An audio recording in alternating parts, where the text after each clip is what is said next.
Ladies and gentlemen, welcome to this episode of Glennda's Guru.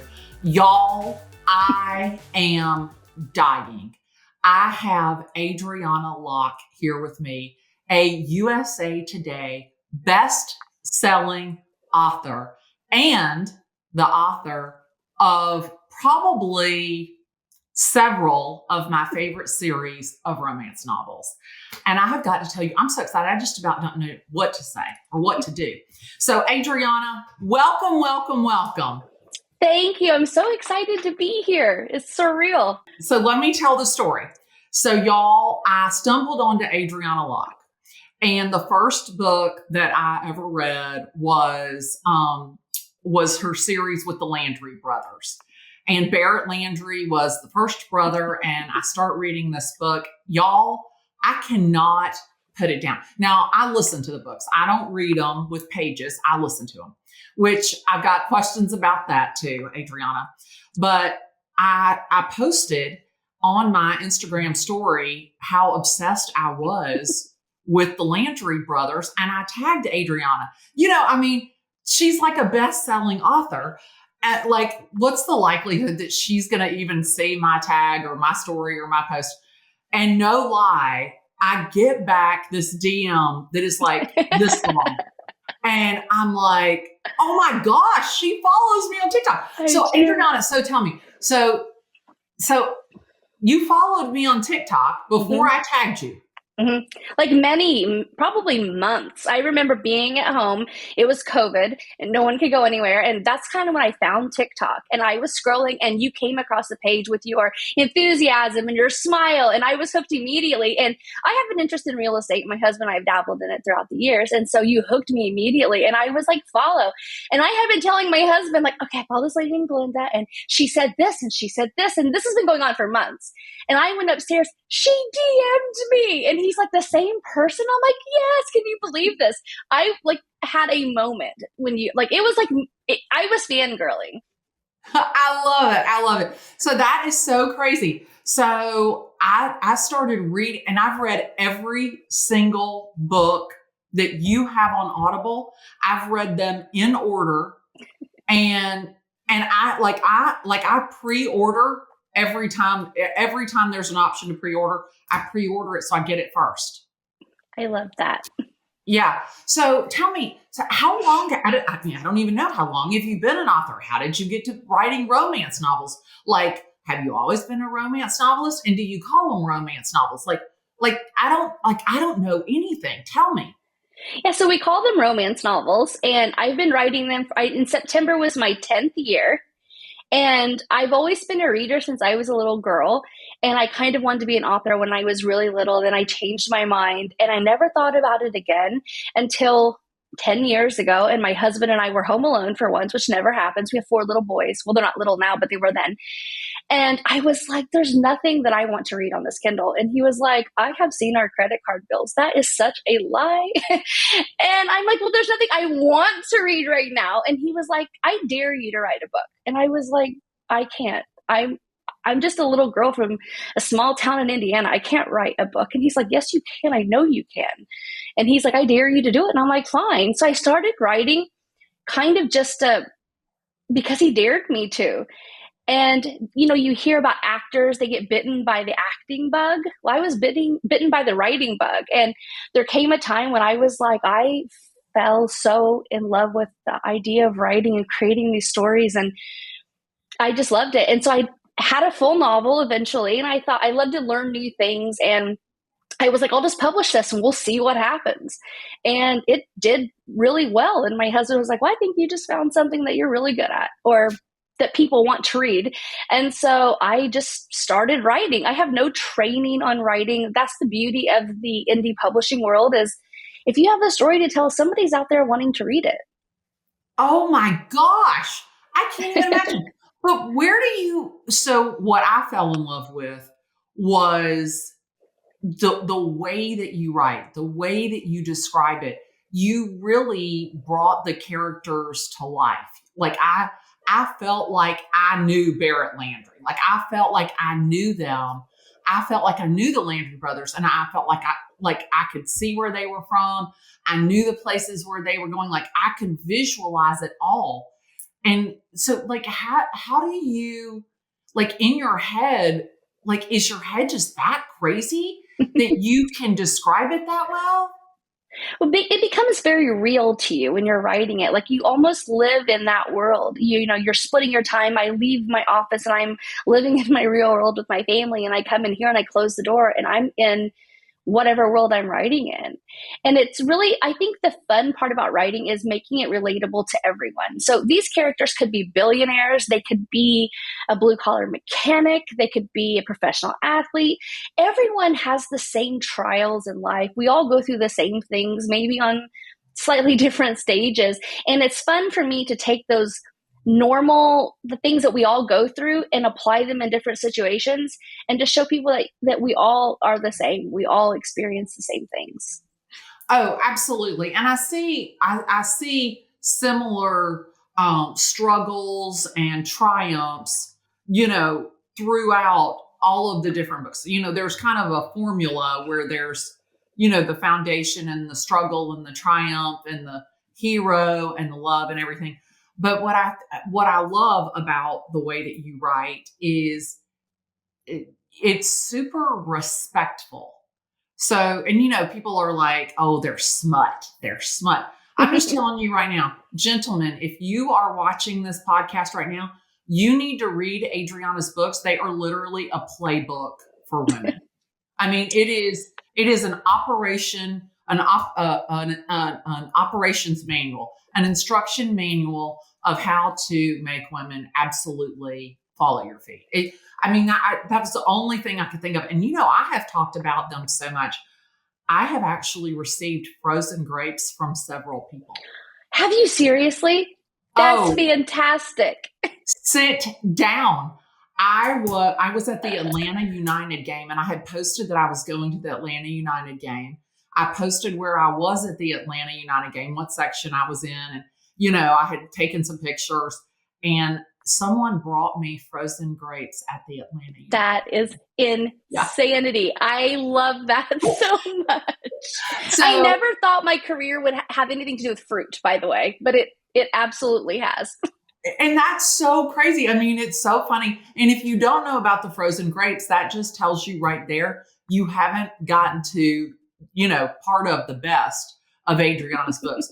So I've got some more questions. So sit down and grasp tightly, because what I really want to understand is, how do you pick the narrators? It is such a process. You have to find the voice that is the closest to the sound in your head. Also, who sort of embodies and who can perform in the way, because some of your characters are really grumpy. Like you have in the Landry series, Graham, and he's grumpy and he's sort of standoffish, and and then you have Lincoln, who is just a ball of energy, like into everything. And so you have to really, and sometimes I don't know.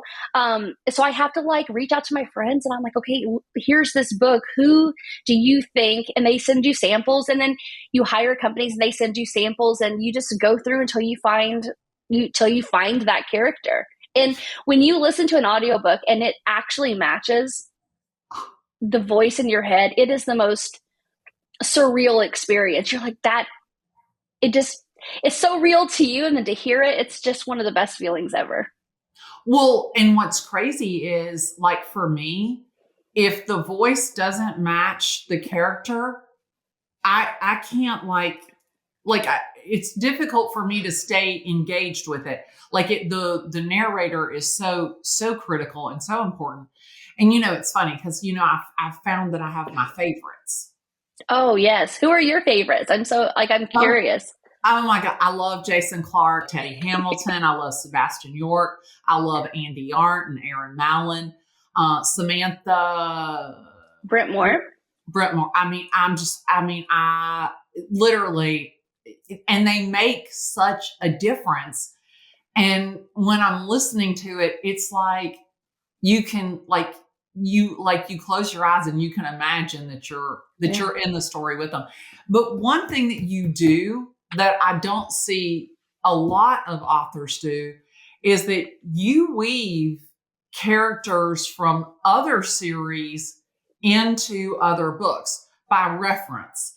Like you talk about Lincoln, who owns the Tennessee Arrowwoods or whatever they are, the baseball team. Mm-hmm. And he was just mentioned in either the arrangement or the proposal. Mm-hmm.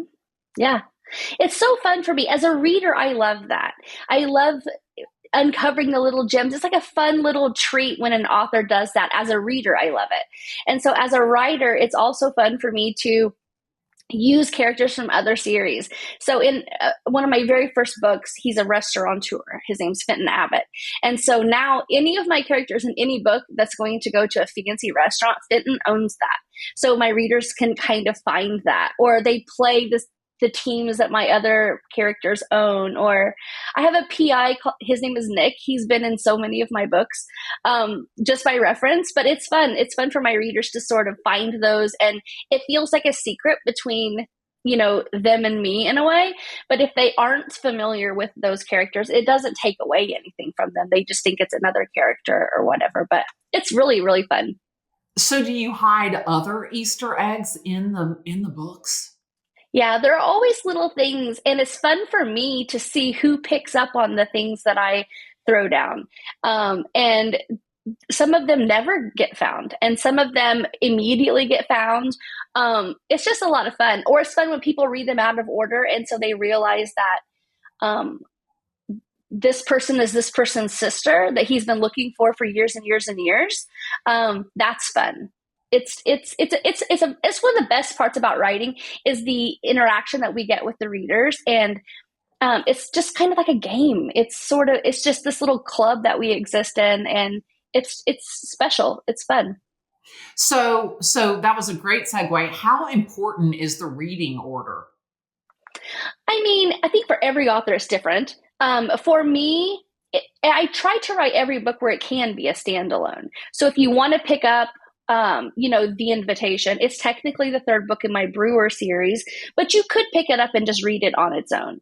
Would you get more out of it? Probably if you read the first two books in that series. Absolutely. But you won't be lost. And some people do find you in a book 3 and they're like, oh my gosh, how did I not know this existed? And then they circle back and they start reading through. And you can see that too in your sales when that happens, when there's an uptick after book 3 into book 1, and you realize that something worked in that marketing sequence because now they're coming back in through the beginning. Okay. So, I mean, I've got so many questions. So my mom always read Harlequin romances. Mm-hmm. And it never even occurred to me, like it just never even dawned on me. And I started reading, these romance novels by getting a free Audible at Christmas time. It was like, because I had Audible for like self-help books and inspiration and business and motivation. And it said an Audible original was how I got into it. Mm-hmm. And it was a book by V. Keelan and love her. And Penelope Ward. Yeah, Penelope Ward. So it was a book, it was one of theirs, and that was where I started. And so that was kind of how I got into it. But how important is the cover, and what's the ratio of like books with pages and Audible books? Like do you have what's the difference in consumption? It's actually changing right now. And it's been changing a lot over the last, 5, 6, 7 years. When I first started writing, it was very much a Kindle electronic ebook situation. The vast majority of our reads and the consumption came that way. And it was building into audio, which is still true. Audio grows every year. More people are turning to audio from the ebook. But the new readers that came in through COVID onto the TikTok scene, those readers are primarily younger and they're paperback readers. So we didn't anticipate that really in our world, but those readers have really changed the way people are reading books now. And bookstores are so much more important than they were before. Independent bookstores are popping up all over because these new readers, that they want to hold a paperback. And that's changing the cover design, where you're reading on a Kindle or a device, or you're listening. The cover doesn't matter as much. People do buy based on the cover, but they don't. No one's going to ever see that. But when you're holding a book, you take it to your kid's soccer game, everyone can see it. So some people now are saying they're wanting the new discreet covers, so to speak, without the people on them. And so it's really changing things. We're kind of in a very interesting time in publishing. Oh, wow. That is so interesting. So I actually look at the cover on the title details on my Audible. So like I look at it, and of course, and it's so funny. I mean, I totally blame you for the whole 6'2", 215 obsession that I have, because I have yet to read a romance novel where the guy was 5'6" and 315. Like that hasn't been the one. He's always got dark hair, and he's always got green eyes or something. I mean, and they're whiskey, or they're emerald, or they're ice blue or something. And I love it. So, okay. So we've talked about the cover. We've talked about kind of the ratio between electronic and Audible and paperback. But let me ask you a question. So I'm a little bit sad that I've been left out of this, is that people go to these like romance book conferences. Like, how do I get the information on that before it's sold out? It is sort of like the book signing events are like the Taylor Swift situations in the book world. Some of these sell out in minutes. There's one in Philadelphia every year, and their tickets, they'll start announcing tickets are going to go on sale on this day, and they will sell out in 5 minutes. And we're talking hundreds of tickets. But there are promotion companies that put them on. And a lot of them take place in the same places every year. So the people who kind of like, okay, there's one in Philadelphia or Orlando or Dallas or wherever it is, people know to watch for it, or they'll follow an author that they think, oh, I would really like to see her. And then they wait for her to post about it. And we almost always have them on our website, like where we're going to be.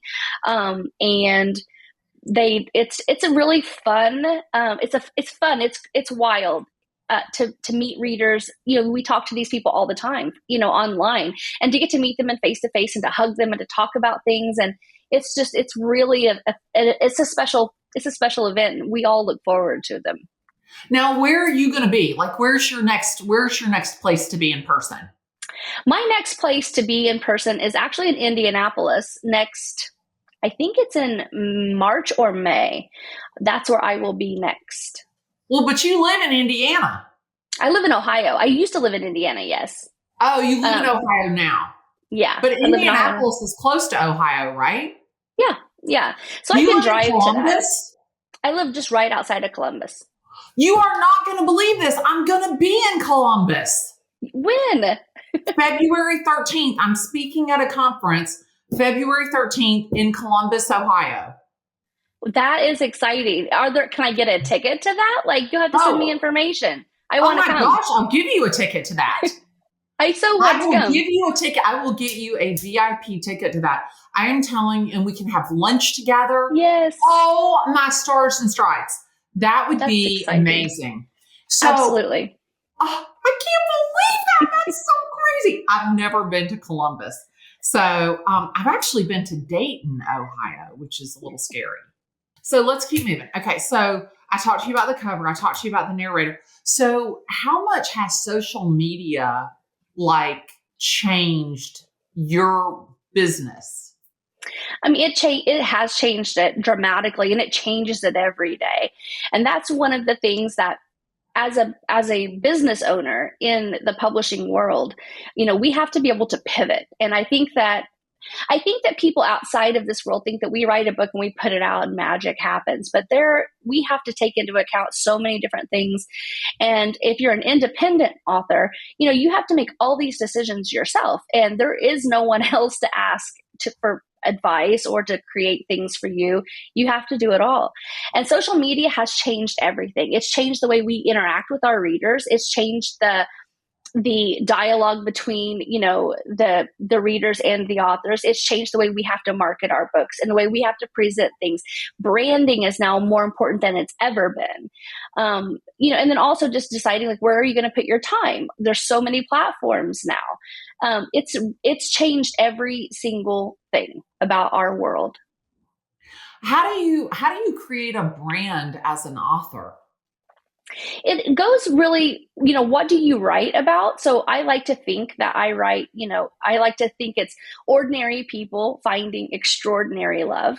And so you kind of base you base your visual on what you think that would mean. So my coloring, is usually brighter, and my graphics and the visuals of my brand are very, family-ish, because my books all involve family and found family. And the things I talk about are the things that I relate to. I'm a small town girl, so I do a lot of things like that. Whereas some of my friends will write darker romance, so they're angling more towards the darker side of things, or rom-com, or whatever it is. There's a lot that goes into it, and I think it's harder than something maybe like food, because books are so different and we write so many different things. So what category do you fall into? Romance, right? Mm-hmm. I fall under romance, and I fall under the broad contemporary romance, because it's a modern day sort of thing. But we also talk in the book language in tropes, like what tropes do you write? Because in romance, readers really gravitate towards certain tropes and ideas and storylines. So I write small town romance, I write family series, I write things like that. So that's just as important as anything else. And who had the idea to have like brothers? Like, to me, that was like, and I think that probably you were one of the first people that I discovered that the series was 5 brothers or 6 brothers or the Carmichaels or whoever, or, one sister or 2 sisters or something. And so has that always been like a common like way to do it, to create a series? Yeah, I think series are as old as time. Like, readers get into something that they like, and it's a way to retain the readership and to get to stay into a world that you love and that readers love. I started out writing standalones, and then I sort of hit a wall where I wasn't sure what I wanted to do, and I was sort of struggling to find inspiration. And I could tell that something was going to change, but I didn't know really which way to go with it. And someone told me, write what you know. What do you know? Write that. And like I said, I have 4 sons, and, my husband and I have been married for 22 years at this point. And I'm like, well, I know big families and I know small towns. I grew up there. And so my books a lot of times feature large families with the interactions that I understand in brothers, and in the sense of community, because I grew up in a small community, and I understand the nuances of that pretty well.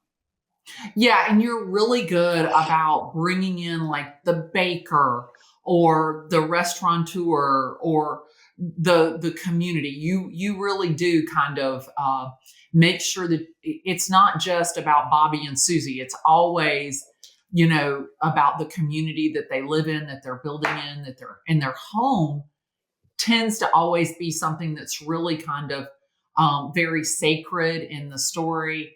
It's so interesting to me how you are just so talented at bringing the story to life. Because, I've read at this point, so this year alone, I've read 93 books just this year. So, basically going through 2 a week, Yeah. And typically they're, somewhere between 7 and 9 hours. Mm-hmm. And so what you really, really, really do well is you make me feel like, number one, like that story could be me. Number 2, you make me feel like I love the people that I love in the story, I love. And the people that are mean and hateful, I hate them. So you're accomplishing the characterizations of the characters just it's fantastic. Thank you. I try really hard to make every character different. Someone told me also once when I first started writing, when you create a character, you want people to be able to see a group of people walking down a sidewalk and be able to say, oh, that's Crew Gentry. That's Kane Alexander, just by the way they walk and the way they're holding their sunglasses or they have something in their hand. And I think about that a lot. And the town that people, or the world that these characters live in, it's a character itself. Yeah. And I mean, like I was telling you before, I grew up, my mom owned a restaurant my whole life. And in this small town, we were the only restaurant. And that restaurant had a lore about it. And it was a character in the town just as much as, I was or whoever, right? It was his own person almost in a way. People had stories about it. And so I think that's, really an important thing when you're creating these worlds is you really want people to feel like they have experience living in that place as with the characters, because they become invested and they root for it, just like you would in real life. What do your boys think about you writing romance novels? When I first started writing, we weren't sure as they grew up because they were little then, what they would think. But they are my biggest fans. They are so funny. When they were younger, they would take my books to school to their teachers. I'm like, you can't do that. Like, let's not. They would my pens kept disappearing one time. And I was like, where are my pens going with my branding on them? And my second son was in middle school. And he was like, these are the most popular pens at school. They don't run out of ink. They're great for blowing like spit wads. And I'm like, you can't take all my pens to school. They tell all their friends' parents about my stories and what I do. And they're really proud of me. And that's like the most exciting thing for me is that they can see me do things and, do big things and run a business and have this whole experience. And they're watching, they've been watching since they were little kids. And I know that they now understand that like a woman can do anything that they can do. And that's important to me. Yeah.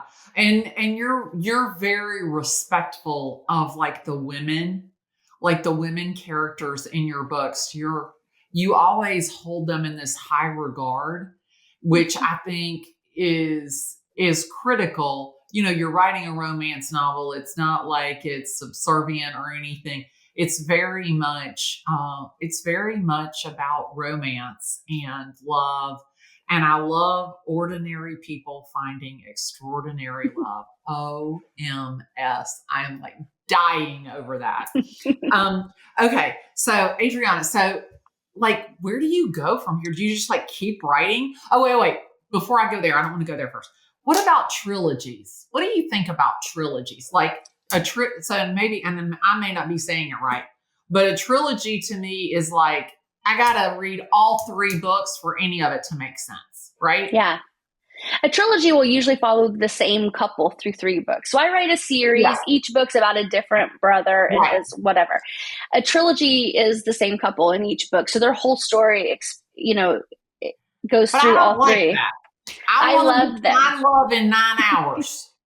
If I'm reading a book, I want a like if I can create my perfect thing to read is I want a trilogy. I love the getting to stay in the world for a long time and following them through all the ups and downs that they experience in this sort of, pulled out situation. I love it. I can't write them though, so you'll never get one from me. Oh, but good. I love to read them. I love it. So that's funny. So it's probably I love short form content. So I'm the 7 to 9 hour book. Yeah. And then some people like long form content, like an hour or 2 long, or an hour or 2 long YouTube videos. That's the trilogy people. Okay. So I see that. And I'm just glad you don't write those because I don't love them. And I get frustrated because I feel like I'm going to get to the end. Like, like I've just got like 45 minutes left. And then I get there and then I've got a whole nother 9 hours. And then I've got a whole nother 9 hours. So that kills me. I understand because I don't watch any TV. I watch football and I watch the Food Network. I can't watch these shows that people watch because I can't devote that much time to it. Like I need to know what happens like in a weekend, Yeah. so I get that. I can give the 3 books, I can give that much time, but I can't give I'm like, how do you watch a whole season of something? And I'm just not built that way. Oh wow. Okay, so good. All right. So now where like are you going to write books for the rest of your life? Like you're this best-selling author like how do you get like what's the next level? Like what's the next thing that you do? Like do they turn it into a movie or a TV series or what happens? I mean, I would love that. I would love to see my books as a movie or a TV series. I would watch that series. I would watch that series. I mean, literally, I think that the Landry brothers are like the next Dallas. It would be amazing. I can see them playing out, and I think if you were having a TV series, there's so much there to work with that family in particular. There's so many things that you could build into that world, and it could be a modern day Dallas, and I think that would be phenomenal.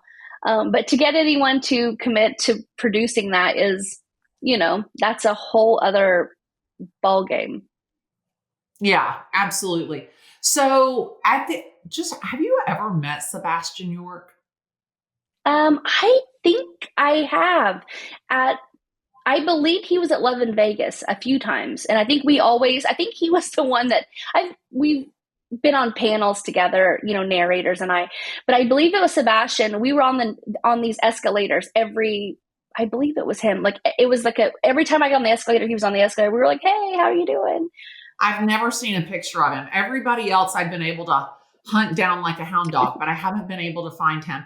And I just wondered, like, is he like, like what do they call it? Like you have this visual of the person Hmm. and then you see them and they're not at all the visual and it ruins the what you think of it. But to me, I just was curious if he was like if anybody had ever met him. Okay, so now I have like this is like the $1 million question to me because I have noticed this more and more and more, and it is where the narration is AI read by Yeah.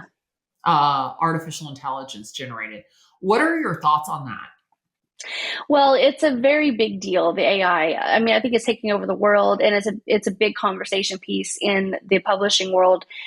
I actually am somebody who wants to pay human beings for doing human work. And I think specifically in the area of romance novels, there's such a human element to it. I mean, it is the basis of all of our stories is love and needing that connection. And it feels really weird to me to take the human out of that human experience. And I also want to be able to pay human beings for doing work, and it's an art form, and it feels very odd to me to take humans out of that, and so I won't be going AI with that any probably ever, to be honest with you. I can't imagine not hearing a human, it's voicing these emotional situations like that. That's so critical to the human experience. It's a hot topic for sure, but for me, I'm about the people.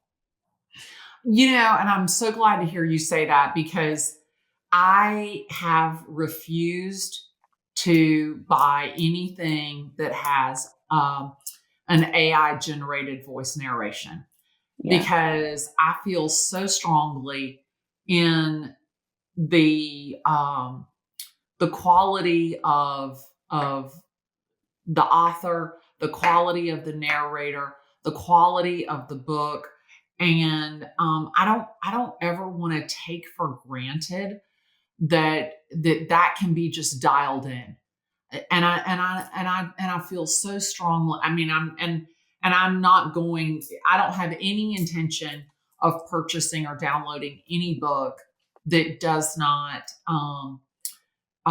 respect the integrity of the art Hmm. of writing and the art of the narration. To me, it's like the actor. I think I'm as the most recognized face and voice in real estate, like Denver can't even get AI to duplicate my voice. Yeah. And because of my accent, I guess God only knows.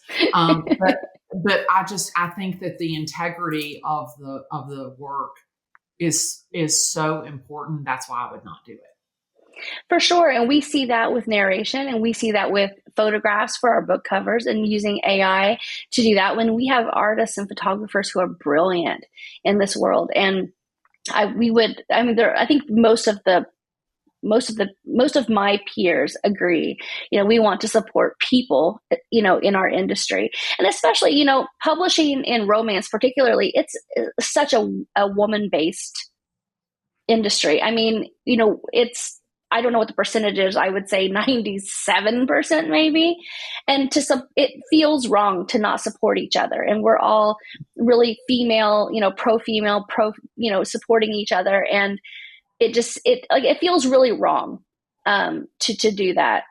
We like to support each other, and I will continue to support people in every avenue of my business.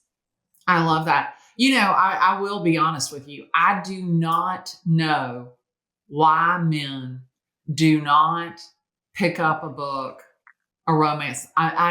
If you are, listen to me now, gentlemen, if you are online dating, if you are looking for the love of your life, read a series from Adriana Locke. And I'm telling you right now, you will have more women than you can shake a stick at, because you literally give people a manual of number one, how to make women feel amazing, feel valued, feel seen, and just feel cherished and adored. And also, and it's not just about the women, what I also notice in your books is that the women hold the man in such high regard as well. So it's not just about women, but it really is an operations manual of love, and I love it. Thank you. That really makes me feel good, and that makes me really happy. I really appreciate that. Did you ever think that you would be on a podcast with a real estate agent? I did not. I never dreamed I would be on a podcast ever at all. But then to be on your podcast is I'll be on a high for the rest of the week now. Well, it was so funny because, I select all of the guests on my podcast. The people that guest here, I know them, I know their story, there's some significance to me. And when I was kind of going through, picking some guests, and I thought and I was intimidated. I was like, look, some best-selling author is not going to want to be on your podcast. And, I thought, well, you know what? She follows me. She likes real estate. Maybe she'll say yes. But I have to tell you, of all of the authors that I've had the opportunity to read, you are by far my favorite. You're so talented and so lovely. And I am honored that I had the opportunity to spend time with you today. Thank you so much. I am honored to be here. I couldn't believe that you asked me. I was, like I said, I flipped out. My husband's like, I cannot wait till this is over because you've got to stop talking about this. But I really appreciate it. I love what you do. I love watching you. I love following you. You are so wise, and you bring so much good information to people. And I love what you do. I love following you and hearing all of your stories and your advice. Well, Adriana, if you ever have a real estate agent in the community, I want you to name her Glennda. That is all I ask. I don't need to be the main character, but if you could just say the real estate agent Glennda, I would die. Oh my God. I could probably make that happen. Oh my gosh. Well, every small town has a real estate agent, for goodness sake. It's very true. And I'm going to be starting a new series in May.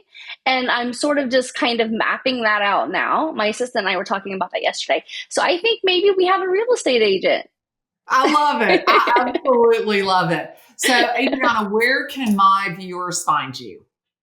I am on all the social media platforms. My books are available at Amazon and Audible, and a select few of my audiobooks are now, they used to only be on Audible, but now they're going wide. So you'll be able to get them on Libby, Kobo, libraries, all of those sort of things.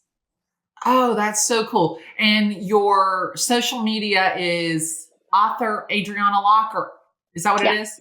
Yep. Yeah, I thought so. So, ladies and gentlemen, I have had the pleasure of spending this episode with my favorite romance author, Adriana Locke. Y'all, if you have not had the opportunity to download one of her books, pick up one of her books, you are missing the best romance novel. And I love the line that she said, it is ordinary people finding extraordinary love. Adriana, thank you so much for your time and your talent. I am truly honored that you spent some time with me today. Thank you so much for having me. It was the honor was mine. Thank you so much. Ladies and gentlemen, on this episode of Glennda's Guru, we featured Adriana Locke, and I'd love for you to watch the full episode on YouTube. See ya.